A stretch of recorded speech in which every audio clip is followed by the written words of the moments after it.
All right. What is going on, guys? Welcome to the official episode 2 of Eagles Nest podcast. I am EaglesTract alongside Frank. And this week's episode is going to be really, really interesting. We have a lot of topics to talk about. We're going to be talking about, division rivalries, draft options, free agency gradings.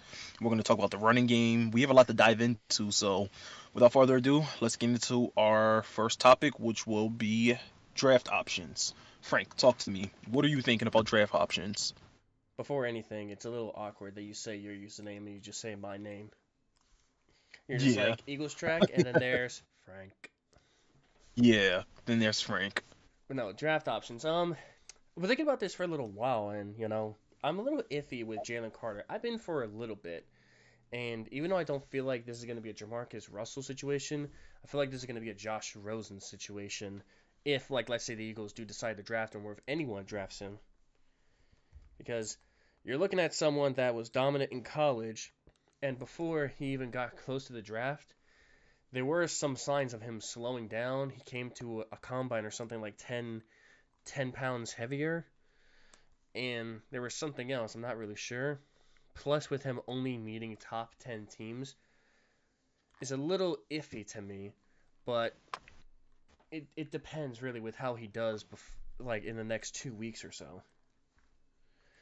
Yeah, well, I can agree with that. One thing I can say though about Jalen Carter, last week I started my scouting on him, and what I've seen on tape, I actually was very impressed. It is insane what he can do at the level that he does it. He literally can line up, one tech, three tech, five tech. He can, break past double teams. He can, rush the passer. He's great in a run game. Like he's just a bully all around. The main concern with him, in my opinion, is his off-field issues. You know, he had the whole car incident accident. I'm not, too sure what happened with that. Apparently he's cleared from it, and then, he came to the pro day. He looked a little sluggish. He came over like 10 pounds overweight or something like that. And then you have these reports coming out saying he's only meeting with the top 10 teams. I think he's that confident that he's going to go top 10, but there have been reports that some teams have taken him off their draft board. So, I mean, if he falls to the Eagles, would I take him if I were the GM? Probably, yeah, I would. I'm not gonna lie, I would. But you just have to hope that he cleans his act up off field. Hmm. See, that's where I tend to disagree. Like, in a way, I would rather see myself. If I was the Eagles, I'd be a little more smart in a sense because if I'm looking at Jalen Carter, whether he becomes a dynamic player or not, those off the field issues show me that there's probably more to him that we're not seeing. Like good players that play well, but then they end up going through some, excuse my profanity, bullshit that ends their career or makes them not that good later on. Like we've seen plenty of it. All right, and I'm looking more into players like Tyree Wilson or Nolan Smith, like fill in that extra edge rusher slash linebacker core because I've talked about it many times with many different people, but I feel like Hassan should not be on the linebacker position. I feel he's better playing defensive end. And where we're going at, it looks like that the starting lineup will be Nick Moreau, Nakobe Dean, and Hassan Reddick. But if you're asking me if the Eagles pick a linebacker, I feel like Hassan should then change to a rotational defensive end, where he rotates with either Josh Sweat or Brandon Graham, depending on when one of them gets too fatigued. Rotate with them and then let that linebacker play. If he doesn't play well enough, whether that's Tyree or Nolan or Henry To'oTo'o in the later rounds, which we'll get to later on, then let Hassan rotate with him instead. Yeah, well, I can definitely see where you're coming from, but the only thing I want to say about Jalen Carter is, like I said, I'm a little concerned with his off-field issues, but that's why you put him in a locker room with guys like Fletcher Cox, Brandon Graham, Hassan Reddick, Josh Sweat. You put him around some vets, make sure he can get his act together. And you really got to think he's still young. He's only 22. He just turned 22 at that, like a couple weeks ago. So he's still young. He's still learning. He's gonna make mistakes, but I feel like ultimately he's just too good to pass up on if you're the Eagles, especially with Howie Roseman loving defensive linemen. I think if he's there at 10, Howie Roseman's he's gonna, he's gonna take a risk and he's gonna draft him. I think that's just how it's gonna be. True. Plus, this is kind of the same thing we were thinking of when Jordan Davis was originally drafted. Like, we were looking to get like a wide receiver and everything in the early rounds, and then find some form of a defensive player. But Howie shocked us all with the Jordan Davis pick, which turned out to be incredible, and then even more with that A.J. Brown trade, which I might say I was more of Happy Feet than Happy Feet was himself when that happened. I'll tell you that much. Like my feet were clanking around, but I do see it realistically happening only because of how dominant Georgia was, and with Fletcher getting older and that defensive, like the thing is, we're already okay as it is with Jordan Davis as well. Fletcher is still a good player. Like I have seen some aggression, but he's still a good player because what people don't understand is defensive tackles are not the sack type of position. Like you don't really, excuse me, you don't see a lot of defensive tackles getting as many sacks because what the position is for is mainly creating pressure since they're basically in the face of the quarterback. It's mainly used to like let it so that the defensive ends will get to him faster. Hmm. So, but at the same time, like Well, yeah. I was gonna say, like yeah, we do have Milton Williams, but he's rotational, and Fletcher is still playing well. There is risks of like injury due to his age, and like I said, there has been somewhat of a regression. So I do see it realistically happening, but I feel like if Jalen Carter's not taken, Howie's going to do something that will shock me personally, and he'll probably pick up that Kalijah Clancy kid, like whether he's at pick 31 or 30. I keep forgetting that the Dolphins don't have the pick anymore. I feel like that he will pick him whether he's late in the draft or he decides to make a move and trade up to take him. So that let's say we get Nolan Smith or Tyree Wilson, and then we get Kalijah Clancy if Jalen Carter's not available. Yeah, and you know, assuming that we don't draft Nolan Smith and Jalen Carter's gone, I think a player that a lot of people are forgetting about, which he's actually on the defensive line, so I don't know how it will work with him playing here, because clearly you would have to move him to like three tech. Brian Brissy, the defensive tackle from Clemson, he has pass rush ability. He's really really good at filling up those gaps. A gap, that's probably where he's going to be playing at most of the time. Probably occasionally B gap. So I mean, he has pass rush ability. Like I said, he had kind of a down year. But physical. He's very physical. He's 6'5", 298. But like I said, I don't know where you would line him up next to Jordan Davis because they're kind of very similar in play style. The difference is, Brian Brissy, he has pass rush ability, which you're gonna have to develop anyway. But yeah, I don't know where you would line that up. But that's somebody I could see the Eagles taking probably in the second round because he was projected to be like a maybe top 25 pick a couple months ago, but other guys started rising up boards. He fell down. So if we don't go D line like that in the first round, which I know we will, but if we don't, he could be an option in the second round.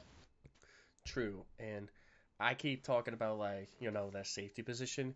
I really am not disrespecting him when I say this, but I don't know how I feel about Justin Evans. He didn't.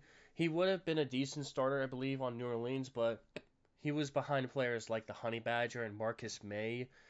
And there also would have been C.J. Gardner Johnson, but he got traded to us and then left. But I don't know how I feel because, well, I feel like he was brought in mainly to be a backup special teamer, and like sometimes they like to bring out multiple safeties on one defensive play, so he might fill that role. But something tells me that Howie will shock us with that because if I was Howie Roseman, I wouldn't put my full 100% trust in a guy that wasn't a starter and was injured for multiple years. So if you're asking me, I'm looking at three players that he could potentially take. And that could be obviously Brian Batch, which this man's probably tired of me talking about, but I really see a lot in him. There's him, and I believe he's at Texas A&M, Antonio Johnson. Seen some things out of him. And then there's Jordan Battle, who most people don't really talk about, but I feel like is a pretty good enough player if he develops well enough. Obviously, like if he plays next to Terrell Edmonds, he'll learn a lot next to Terrell. But I do see like if we don't pick a safety early in the rounds, and I see us picking up one later on, or even who we'll talk about later. I'm not going to spoil who might be in the talk, but we will talk about someone that is in trade talk. But if we're going to pick up a safety, I would love to pick up those three, but that's just my opinion. Yeah, well, you know what? I agree because safety is a need for us right now. Probably one of our biggest needs.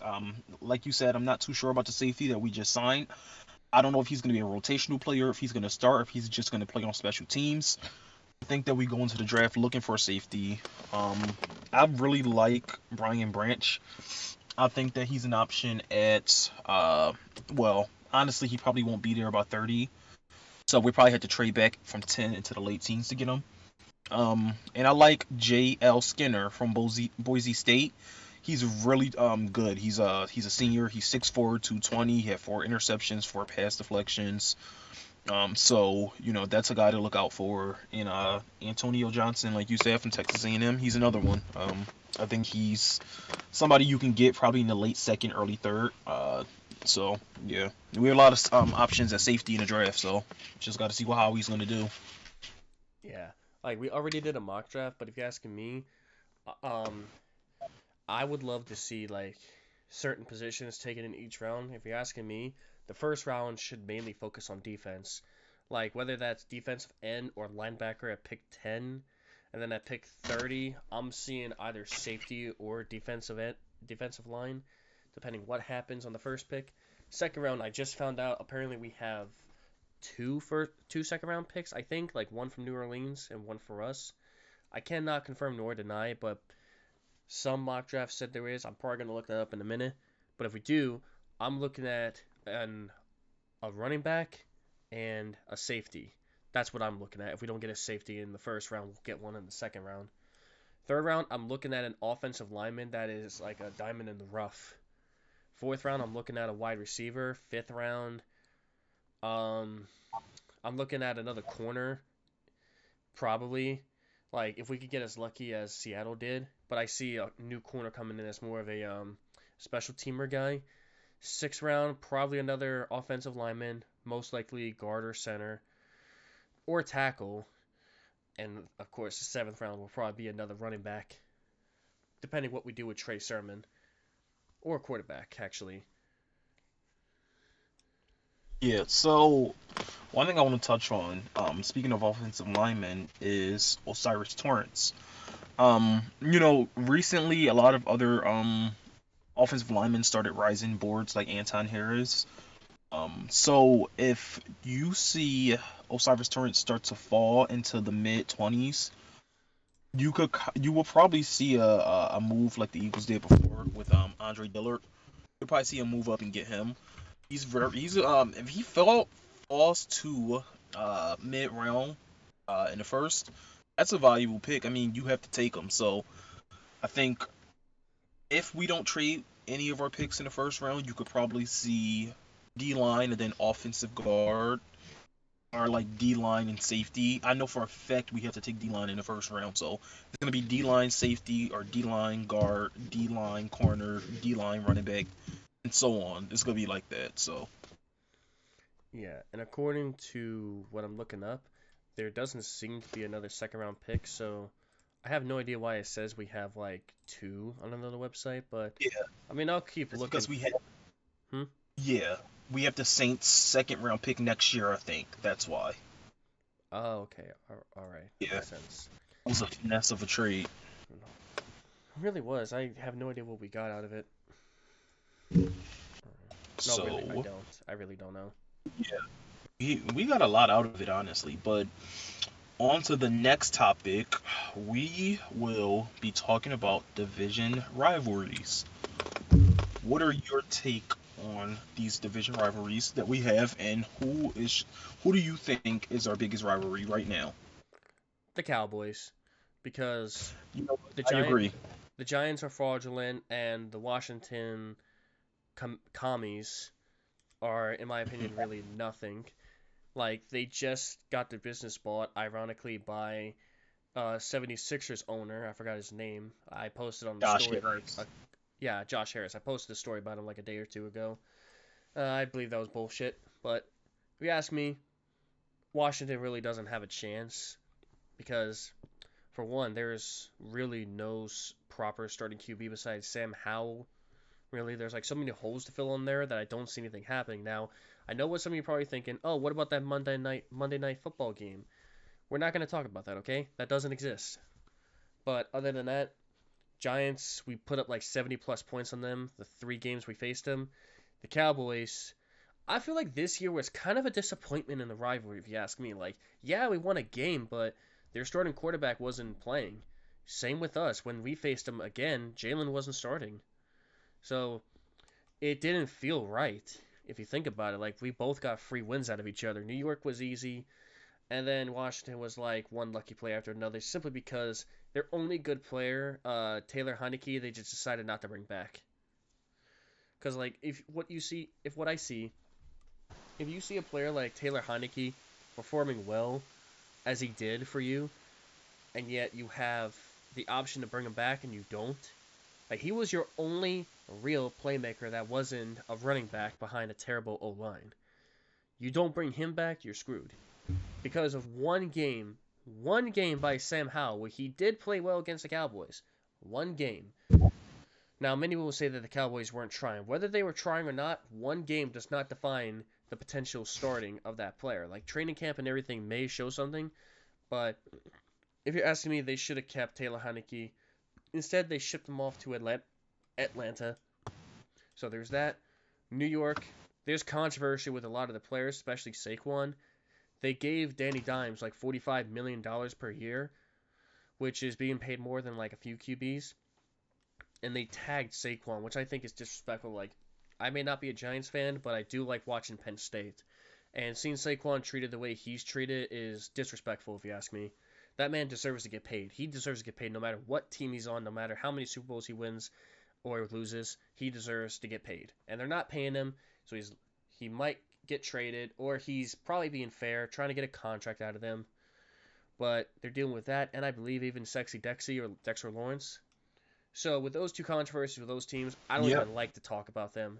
I don't like to talk about them, but the Cowboys, I hate talking about them. I mean, the Cowgirls, I'm sorry. We don't talk about them like that, but I will be fair and say that they do have a good defense. Their offense can put up points unless they actually face competition. But if you're asking me, I'm more worried about the Cowboys to a degree. Like, I'm worried about players that could be brought into New York and would play well because they do have a good head coach. They really do. I love Brian Daboll. I may not be a Giants fan, but I love that guy. Like, he did great in Buffalo. He developed a lot of good QBs, especially Josh Allen. And look at where he's at now, working with Vanilla Vic. Right-handed Vanilla Yeah. Vic. So, yep. So, don't even get me started with the Giants. They really honestly don't even exist to me. Every time we play them, it's literally a sweep or, we blow them out. So, honestly, that's not even a rivalry at this point. It's literally a slaughter. Um, and Washington. It's very interesting because I was gonna say because of this past season, how things turned out with that one game, you could kind of consider them on the same level of rivalry as the Cowboys, because their fans talked a lot of shit as if they just won the Super Bowl when it was literally just a primetime game. Quite ridiculous, but maybe their fans needed a little something to keep them motivated in life. Anyway, uh, Cowboys are probably just going to be our biggest rivalry for the next 5, 7 years. Honestly, the only team that's in that division that's really going to compete with us. I mean, their team's good. As much as I hate to admit it, their team's good. They have a good secondary. With the addition of Stephon Gilmore, and you got Trayvon Diggs on the other side. You have Micah Parsons. You have Demarcus Lawrence. You have good O line. Got good wide receivers. It's just they just got Brandon Cooks. Dak Prescott, can he really do anything? I mean, in hindsight, he kind of fucking carved our defense up. I think it was on Christmas Eve. But you really can't blame. I don't know if you can really blame the defensive players. I think it was more of a scheme that we were running. I think he was like 18 for 18 passing when we played like I think it was like zone or something like that or cover two. I can't remember what it was. And we just didn't adjust. But uh, yeah, they're probably just gonna be our biggest rivalry for a couple next years, and that's about it, really. There's no other team in that division that's really fucking with us. And another thing that actually makes me not really fear, like the thing is, when it comes to playing, I do somewhat fear because if I watch the team shoot up another one, like let's say light them up, of course I'm going to be a little nervous, but mainly because of our corners, I'm not as nervous anymore. Plus, you've got Michael Horson Gallup. You've got See That Lamb over there. Yeah, I do too. Who is playing pretty well. I will say he is a good player, but I don't see like when he's shut out, the rest of the team is screwed, especially now since they lost Zeke. So that's going to be a downfall. All right, but you know what? I'm really not afraid because Dallas doesn't know how to draft a player. Like their only good player I've seen was their offensive lineman Tyler Smith, I think his name is. But Yeah, he the left tackle, he's a rookie. yeah, like that's the only real good one. But if you ask me, that wasn't a pick they really had to take because Jerry Jones firmly believes that the team is perfect. When I've seen like more holes in that than I see in a Swiss cheese. Yeah. So Well, yeah. Well, like we said, Dallas is really the only team that's really going to be a biggest rival. I'm not worried about the Giants. They fucking suck. They can't. They overpaid Danny Dimes. And ultimately probably going to lose out on Saquon Barkley and Dexter Lawrence. So hey, I'm not complaining. Uh, Washington. I mean, look at their quarterback. Look at their franchise in general. Look at their front office. I mean, they're a joke. It writes itself. So I'm not worried about them. Dallas. I mean, am I really worried about them too? No, they choke every year in the playoffs, so I mean, it's not much more you can say. yeah, like the only thing I'm worried about is one victory being the Super Bowl, which brings me to two things. One, there was a little thing I did on Twitter where this one guy tweeted out saying like Philly fans can't relate, and it shows five Lombardis. One showed a picture saying like, "Bro, but look who took the picture," and it's a 1940s cameraman. And That's absolutely ridiculous. yeah, like I mean, most of the Cowboys fans that are gloating over that their Super Bowl wins probably weren't even there when it happened. Exactly. A lot of them are Gen Z. Exactly. Like, if you ask me, I'm not worried about them because they really do. They annoy me, but when it comes to a lot of games, eh. Like, I can usually handle a Cowboys fan, but after one loss, and all you talk about is the Super Bowl right after that, it could be week one, and they're already saying they're going to the Super Bowl. Whether that's a joke now or not, uh, like, if you ask me, it does look like I'm that they do. Like, the thing is, they have players that look like they can take them. They got two corners, Stephon Gilmore and Trayvon Diggs. They got linebackers. They somewhat have a defensive line. I don't see a lot of them besides Demarcus Lawrence. There's that. They've got maybe one safety. I can't really remember their safety help, but they don't have that good safeties, if you ask me. That's about it. The quote unquote dominant defense. And then there's the offense. Really good offensive line. Really good wide receiver number one. Meh other wide receivers, besides Brandon Cooks. One good running back who is franchise tagged.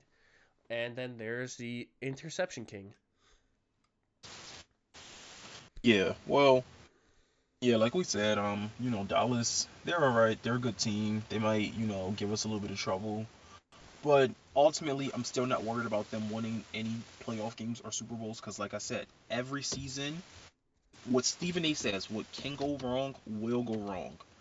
Dallas will ultimately end up blowing their chances every year making the Super Bowl, and even if they do make the Super Bowl, they're gonna end up losing. So honestly, I don't care. I really don't. Yeah.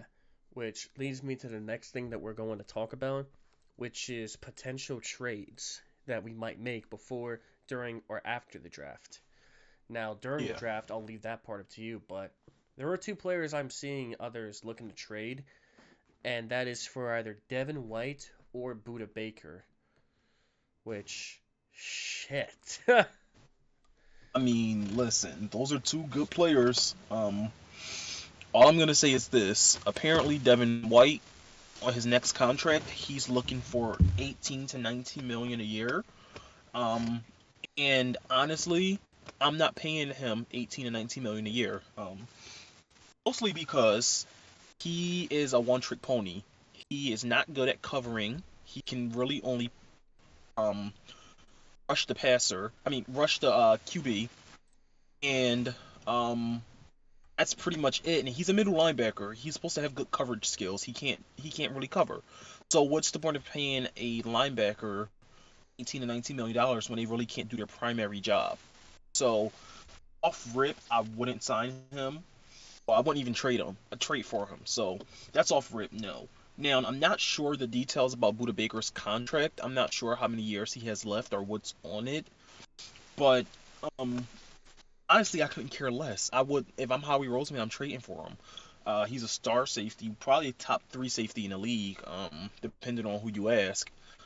And I mean, a secondary was so good with him there. Like, imagine him on one side, and then you have like Terrell Edmonds, who we just signed, on the other side, or like a rookie or something like that. And then you have like Avonte Maddox, Darius Slay, Greedy Williams, James Bradbury at a corner. Oh yeah, that's nasty. Mm-hmm. Um, Crap, I forgot what I was going to talk about. Right. But all I'm going to say is Buddha saw only a little bit of Jonathan Gannon, and he already wants out. That's Yeah, yeah, yeah, because he knows that Jonathan Gannon's not the way he needs to be used. mm-hmm. Like, But yeah, I think I need to look at the contract situation for Buda Baker. I need to see what he's making, how many years he has left. Let me search this up really quick. one step ahead of you. Yeah, he has four. Wait, let me see. He will be a free Breakdowns agent five. in So 2025. So he's on his yeah, so last right two now he's years. yeah, so Mm, right now his cap hit is 16 million, and then next year his cap hit would be 17.9 million. So I'm not sure if Eagles could necessarily afford him. They haven't re-signed Hurts yet, and then come on the line they're gonna re-sign Devontae Smith, and then you got to re-sign Buda Baker too, because his contract's ending after next year. So not sure if we can really have the funds to sign him, but you never know. Howie Roseman's a fucking genius. He could literally work magic with negative $30 million. So you never know. all right, I see something like that happening, but if I'm Howie, I'm really gonna take one step ahead and really, like I said, look into the players in the draft, Oh, which will bring into like trading in the draft. I feel like if Howie's gonna trade in the draft, he'll trade like um let's say he wants to move up in the first round. He'll trade the first round pick and like if I was him, I'd trade like a third and a fifth to move up to like either 20 to 22, one of those three picks. I would move up to one of those, probably 22 to be safe. And I would see him taking a high prospect safety like Brian Batch at that top. Because if you put him next to Terrell Edmonds and Justin Evans, like those two could mentor him on how to properly play in the league. Because even though Justin Evans, like I mentioned earlier about him, he's still a professional player and he still knows how to play the position. He may not have a lot of talent compared to most like Terrell Edmonds, CJ Gardner Johnson, all them, but he still knows how to play the position and he can mentor Brian Batch or Antonio Johnson. If you see me, I don't think Howie will take it. Like even though Howie sees holes, he might not take a safety in the first round. He might take one in the second or third, depending where Jordan Battles even said to go to. But I yeah, really I really see that happening. And then let's say we get rid of the third round pick. I see Howie trading picks this year and next year. So like let's say he'll trade the fourth and the next year third and fifth or third and fourth just to go back to the third round to pick someone up there. yeah. I can see that happening. It's just like honestly, this is the first year as an Eagles fan that I have no clue what Howie is thinking about doing in this draft. Like because the team we have some needs, but it's not a lot. So it's like he could really go anywhere. For all we know, he can fucking shock us and go wide receiver, or he could go tight end. Like he could just make a shocking move. And honestly, I'm excited to see what happens, where we pick, what we trade.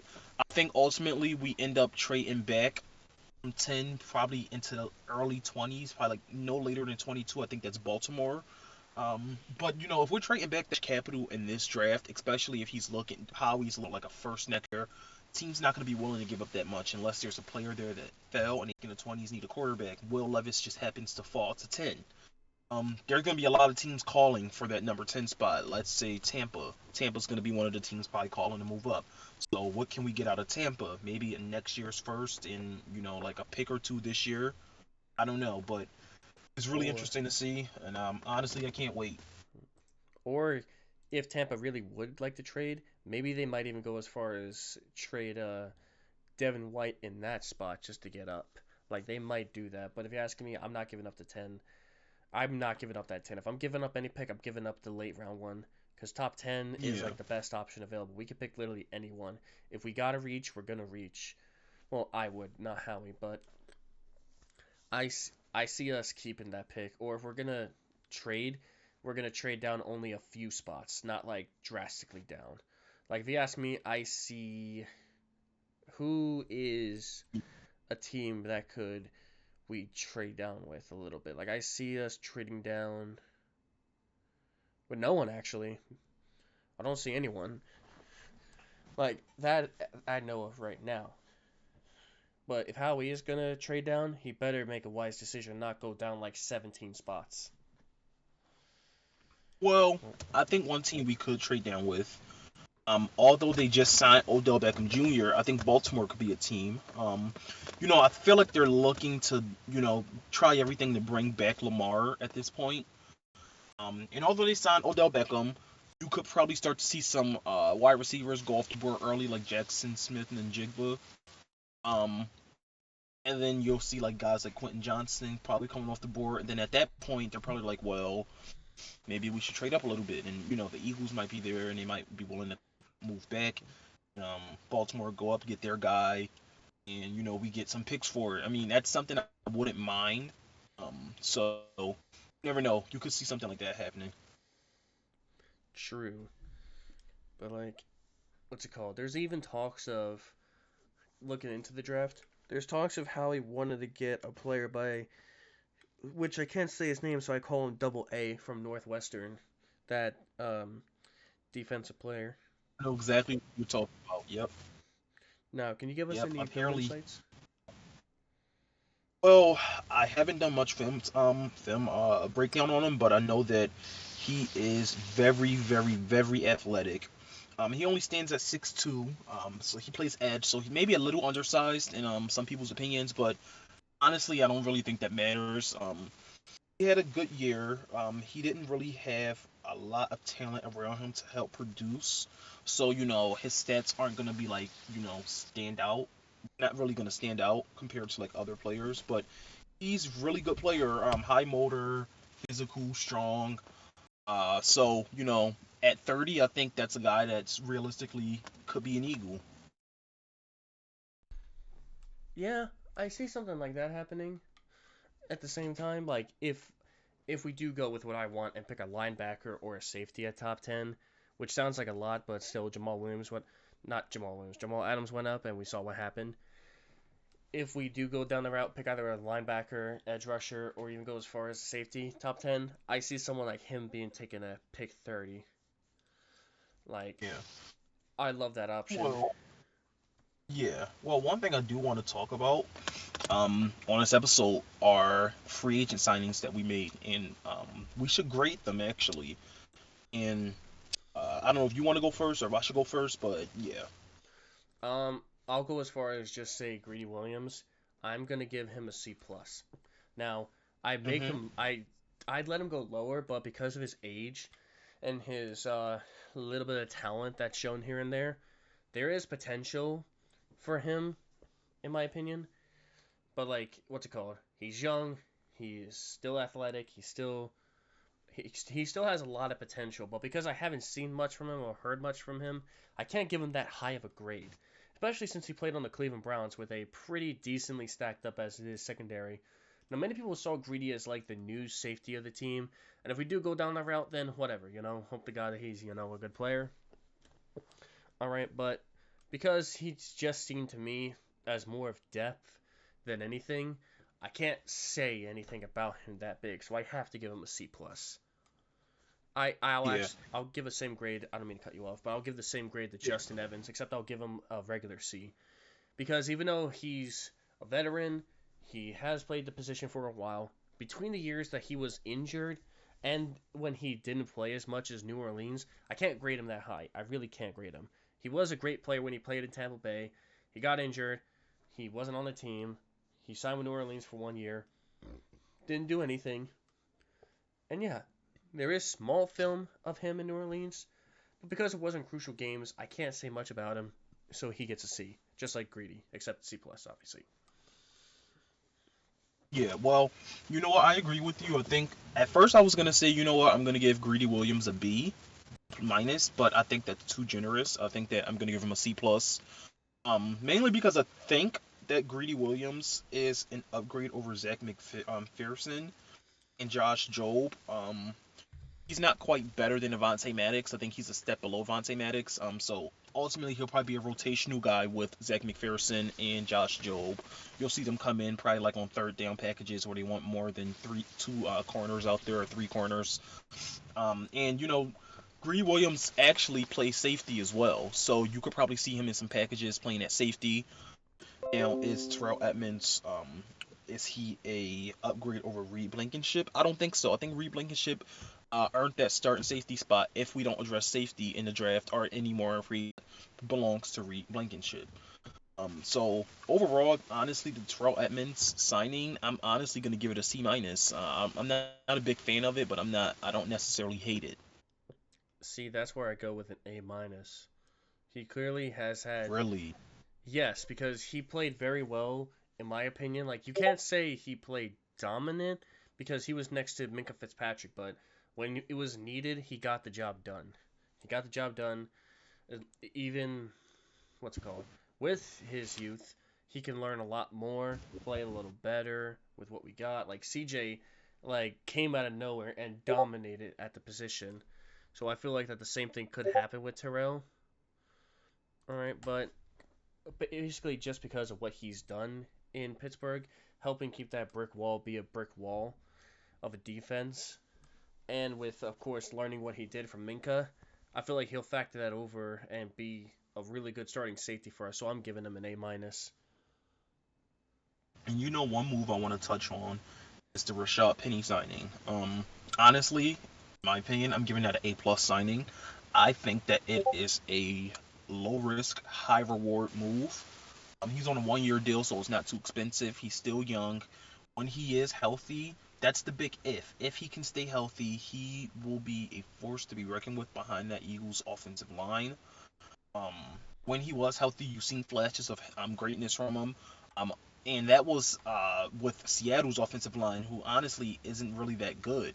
Their offensive line isn't that good. So if he could produce some yards when he's healthy, behind Seattle's offensive line, imagine what he could do healthy with the Eagles offensive line, the quarterback, their wide receivers, their tight ends.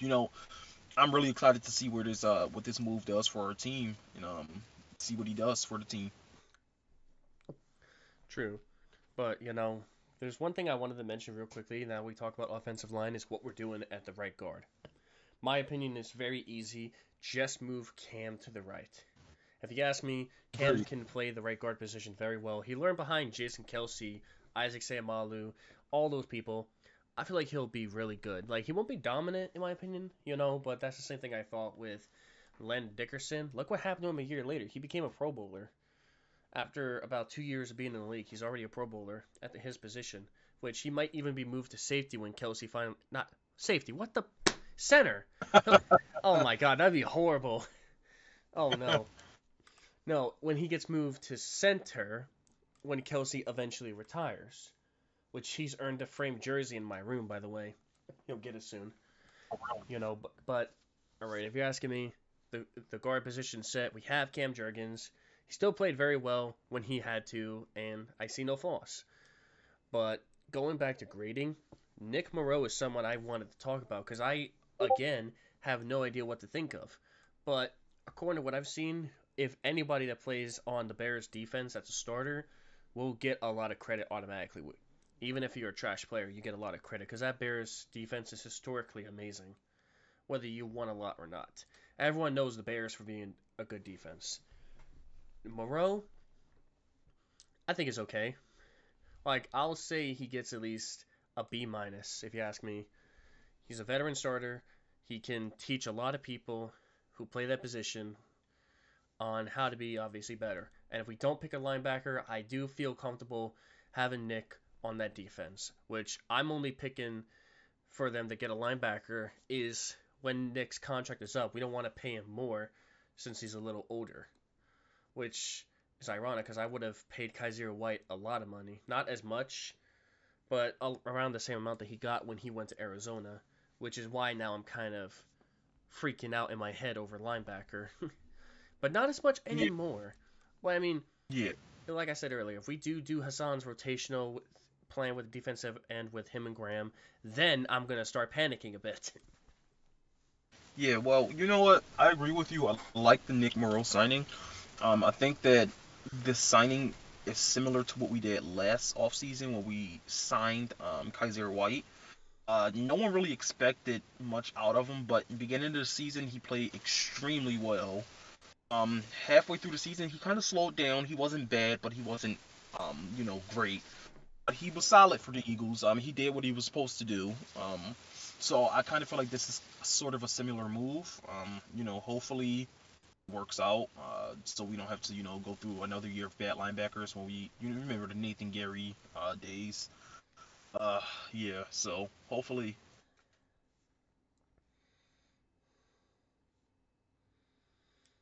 Hopefully, what? oh, that was it. How, what? You made it sound like you just cut off, like you Yeah. just stopped talking, Yeah. like you left this. Brain fart. You're just like, all right, You know what? Now since you say something, one thing that I did want to talk about was the guard spot. One thing I wanted to say was that I agree. Cam Jurgens should just slide over to guard. I don't want to necessarily take offensive linemen in the first round. I wouldn't mind. Well, I wouldn't be mad if Howie decided to go that way, but I just don't want Howie to get too overly excited and focused on always drafting offensive line and defensive line in the first round, and then he ends up missing on a prospect that's like generational or something like that. Takes me back to like those Jalen Rager days, but that's not to be discussed. But I feel like it's a good thing that Howie does like building in the trenches. I just don't want him to be too focused on it to the fact that he misses out on a generational player that is not on the defensive or offensive line. So that's except for all I'm my gonna Lotta. say. My Lotta was some like I see how he picking someone later because of what he did with my Lotta. We have a really good offensive line coach that's made people like Nate Herbig and Jack Driscoll look really good, even though they weren't instant starters. They were mainly backups. Yeah, So he made Big E look good. yeah, and he's making Mailata, who never played professional football, embarrass kids who have been playing practically their whole lives. So I can see how he's saying, fuck it, we'll get someone later. Because he knows that there are some holes on the defense that need to be factored in. And the only hole on offense I see is mainly that offensive line and a little bit of running, mainly because we don't have a power back. Yeah, and you know what? Speaking of power back, I want to discuss the Eagles' running game. How do you think the Eagles' running game will be this year? Just based off of the running backs that we have right now on the roster. Um, when we're not trying to push through 500-pound total men, I think we'll be fine. Like, Yeah, with Rashad Penny, I feel like can be a decent power back if he needs. He looks like he's built for it, but most likely what they're gonna do is they're gonna like see what they can see out of Trey Sermon. Maybe he'll be that power back whenever it's needed. He was pretty good when he was apparently a lot coming out of Gainwell, especially since he broke out in the later half of the year and the playoffs, which shows us why we didn't want to keep Sanders. Even though I love Sanders, for financial reasons and because we have talent, that's why Howie didn't want to bring him back. Now, if Kenneth Gainwell wasn't used as a Swiss Army knife, he'd still be a really good running back. But mainly because of his size is why I see Rashad being on the team in the first place. But Kenneth is really good. He can play any position on offense that's not quarterback. Well, maybe he can throw a bit since he did play quarterback for a little bit on like a Philly special play, if you ask me. Which I do yeah. see that You know, coming back actually. Yeah, one thing I find interesting with the Eagles running back room, I feel like we're more so built for agility, speed, and quickness. Not so much power. Like you said, I think Rashad Penny, he's very like he's swift. Like he just makes a cut and he changes direction so fast he's upfield. Same with Boston Scott. Same with Kenneth Gainwell. I'm not sure about Trey Sermon. I don't really think he got any playing time last year, so I can't really No. speak on that. But I mean, the running backs that we have right now, they're just made for quickness, and I think we are lacking a power back. I think that's where you kind of go into the draft and you look for one, whether it be in the first round and B. John Robinson, or whether it be in the second round with like Jameer Gibbs, because I don't think he's gonna go in the first round. I think he's gonna go early second, late second. So you never know. And there's some other guys down the board. Travis Dye that you might be able to get in like the fifth, sixth, seventh round from USC. He's a really good player. So you never know. You might have to look in the draft and get one. I don't know if there's really any good power backs free agency. You might look at Leonard Fournette. I think he's still a free agent. But he Oh might want no. some money. I don't know about really. I don't know. Like I just feel like we need a running back similar to what LeGarrette Blunt did for us in that Super Bowl season. I don't know if that would be Leonard Fournette. But Hmm. you know, LeGarrette Blunt and that duo with LeGarrette Blunt and Jay Ajayi, it was speed plus power, and it worked. And it was unstoppable. And if you could run read options and RPOs with running backs like that, Jalen Hurts, and you have the offensive line and the wide receivers and the tight end, you know, you really can't ask for more on offense. So, If you ask me, I'm not signing Leonard fullback. I'm sorry. Like I don't see a lot. Like if he was a fullback, I'd see why. But no, Eagles don't use fullbacks. But Pavel left a comment saying I think Sermon can develop into a good running back, and I do agree. The main reason we didn't use him is because we had three starters as it was that do great. Gainwell was a really nice gadget weapon. Scott was a good third down running back slash return specialist. He is the new Darren Sproles of the organization. But with Sermon, I feel like when it comes to power, I think he will step up in that role because I don't see Howie taking a running back in the draft. Like Howie doesn't value running backs like that, so I do see a reason for Sermon to be on the team. But if you're asking me,